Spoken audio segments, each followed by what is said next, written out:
The US Senate has taken the first step in a procedural vote that has happened, as we understand, in the US Senate, which has given a forward signal to the confirmation of Eric Garcetti, but a final vote is still to take place. Even as we speak, the procedures are underway in the US Senate. The final voting is expected to take place in a short while from now.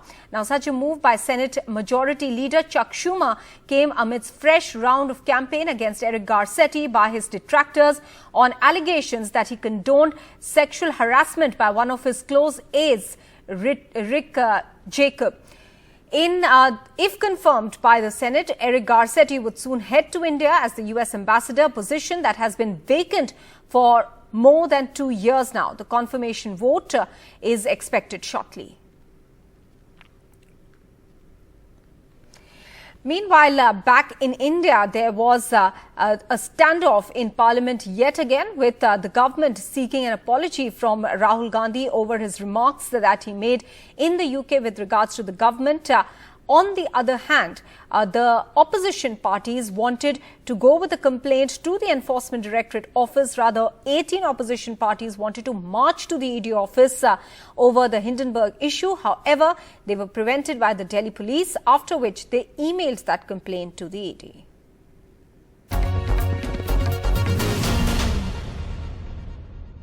Rahul Gandhi. The uproar over Rahul Gandhi's comments on Indian democracy in the UK is only getting louder. The government has been unrelenting in its attack on Mr. Gandhi. On Wednesday, Union Minister Smriti Irani, who launched a scathing attack on the Congress MP. This very gentleman in Jammu during the Bharat Jodo Yatra said all is well in India,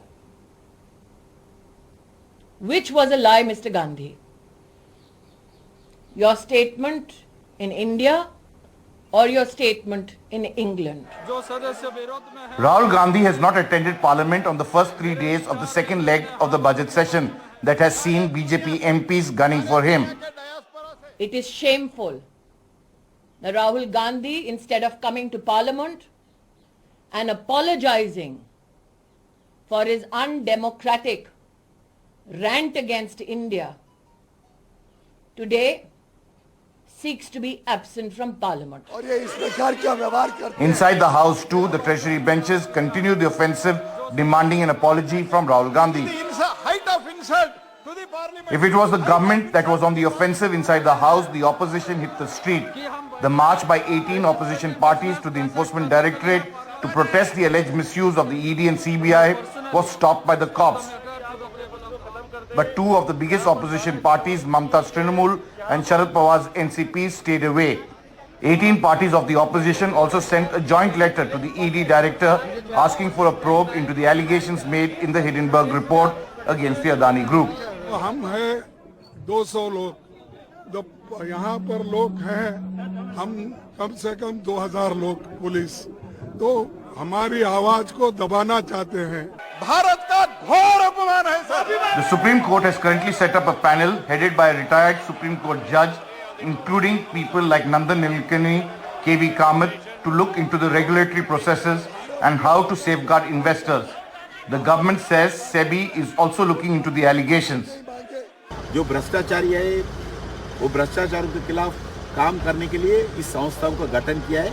वही काम आज कर रहे हैं. कल जो उनका समय पे किया है, आज भी वही काम कर रहे हैं. With both the opposition as well as the government refusing to relent, clearly the focus will now be on passing the budget to ensure that not only parliamentarians get their salaries but even government servants. But what remains to be seen is that there is a little time for debate and discussion on important financial matters. With camera person Ashok Male, Sunil Prabhu, NDTV. Let's move on now. Former Bihar Chief Minister Lalu Prasad Yadav and his wife Rabri Devi and their daughter Meesa Bharti were granted bail by the CBI court in a corruption case. The case will be heard next on the 29th of March. Lalu Prasad arrived in a wheelchair in his first court appearance after a kidney transplant in Singapore 3 months ago.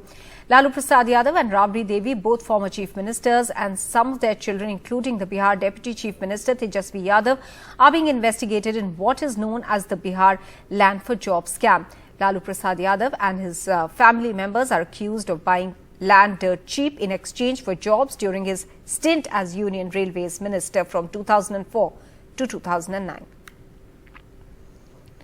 A day before her second round of questioning by the Enforcement Directorate, K. Kavita, Bharat Rashtra Samiti leader and daughter of Telangana Chief Minister K. Chandrasekhar Rao, has approached the Supreme Court challenging the Enforcement Directorate summons in a money laundering case linked to the Delhi liquor policy. A bench comprising Chief Justice D.Y. Chandrachud and Justice P.S. Narasimha agreed to hear the plea of Kavita, who is also a member of the Legislative Council, on the 24th of March. Can a woman be called to the office of the Enforcement Directorate is the question that K. Kavita's lawyer asked while seeking an urgent hearing of the plea. It is completely against the law, is what has been stated by K. Kavita's side. On the 11th of May, the BRS leader was questioned for hours by the Enforcement Directorate in the alleged money laundering case. Let's move on now to the Sena versus Sena case, which is in the Supreme Court, and some strong observations now by the Supreme Court over the governor's role in the Maharashtra trust vote. The Supreme Court has said that there was discontentment within the party, and that itself does not justify the governor calling for a trust vote. The governor must be conscious that calling for trust vote may itself lead to the toppling of a government.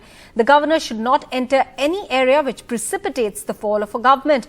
Governors must exercise their powers with great circumspection, and governors cannot be oblivious of the fact, or in this case, the governor could not be oblivious of the fact that there were three parties in a coalition. The dissent took place only in one of the three parties. And staying still with Maharashtra, now let's talk about the long march that is on from Nashik to Mumbai. The protest march is by farmers who are seeking better remuneration for especially the onion produce. They are asking for more remuneration per quintal as well as compensation, as the price of onion has been going down. The government has now appointed two representatives to speak to the farmers.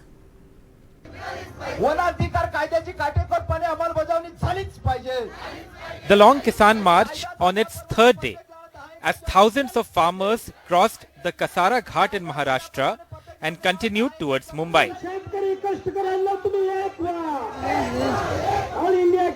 Farmer leaders refused to go for a meeting with the government, asking instead for government representatives to come to them. तुम्ही 15 तारखेला 3 वाजेला तिथं हजर राहा. आम्ही काय त्यांचे कोर्टातले आरोपी नाही आहोत. केव्हा तिथं जायचं आणि केव्हा त्यांच्याशी बोलायचं, हा काय त्यांनी बोलवायचं आणि आम्ही जायचं पळत, असं होणार नाही.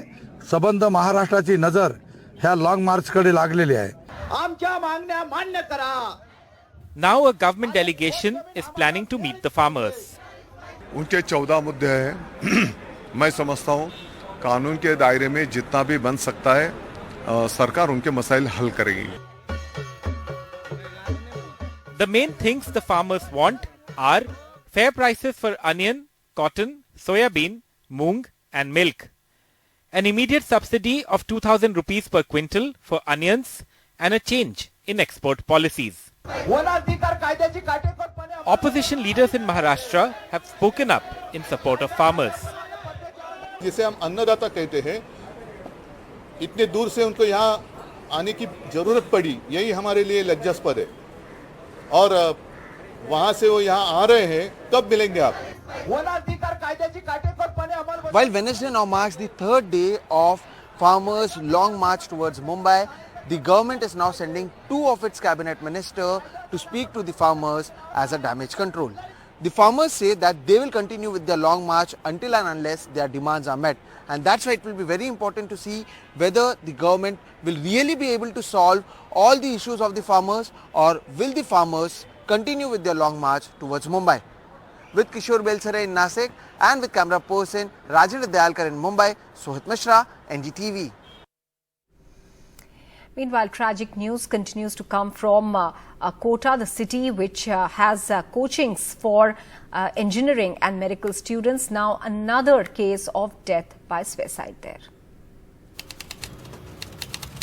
A second death by suicide within a month at IIT Madras.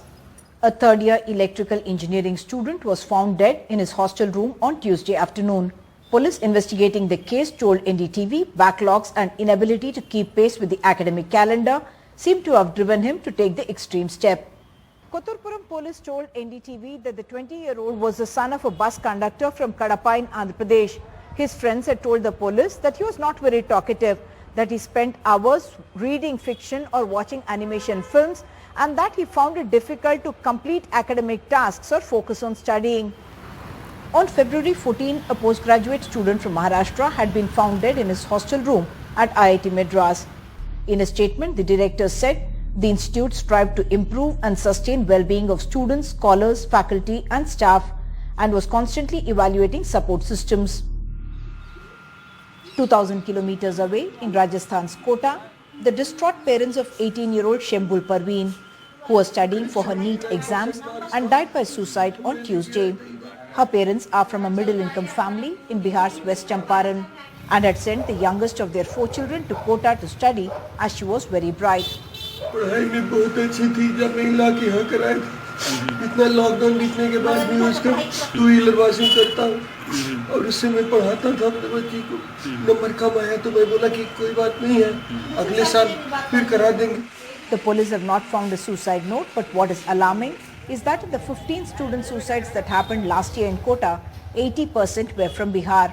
In fact, of the 2.5 lakh students who come to Kota for coaching each year, nearly 70% are from Bihar. Main तो वहाँ से स्टूडेंट या माहौल के कारण आते पढ़ने के लिए, वो मेन है. वहाँ सारी चीजें नहीं मिल पाती. हाँ, उतना सुविधा नहीं है. With Harsha Kumari Singh, Uma Sudhir, NDTV. Now, there are suspected deaths due to H3N2 virus, the latest flu that is spreading. In fact, officials are now on alert after a suspicion that it could lead to a very critical situation as well. This 2-month-old baby admitted 7 days ago to Mumbai's KJ Somaiya hospital with symptoms of influenza is struggling for his life, and doctors say chances of survival are slim. This as cases of the H3N2 influenza rise across the country. Maharashtra alone has reported over 350 cases in the last 2 months.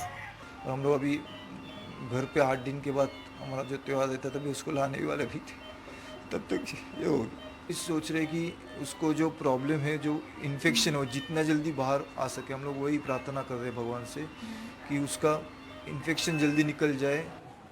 As many parts of India report a sharp rise in H3N2 influenza cases, in Mumbai the situation is even more worrying. Dr. Irfan Ali, one of the city's top child specialists, says many young children are ending up on ventilators after showing symptoms of the influenza. जो बच्चे हमारे unvaccinated है, जिन्होंने vaccine नहीं लिए है या फिर जिनको कोविड हुआ था पहले, उन बच्चों को जिनको वेंटिलेटर लगा था, वो बच्चे हमारे ज़्यादा क्रिटिकल है, और या फिर अनवैक्सीनेटेड है जिन्होंने फ्लू के वैक्सीन नहीं लिए थे. On Tuesday, Maharashtra reported a suspected death from the H3N2 virus after a 23-year-old MBBS student died in Ahmednagar.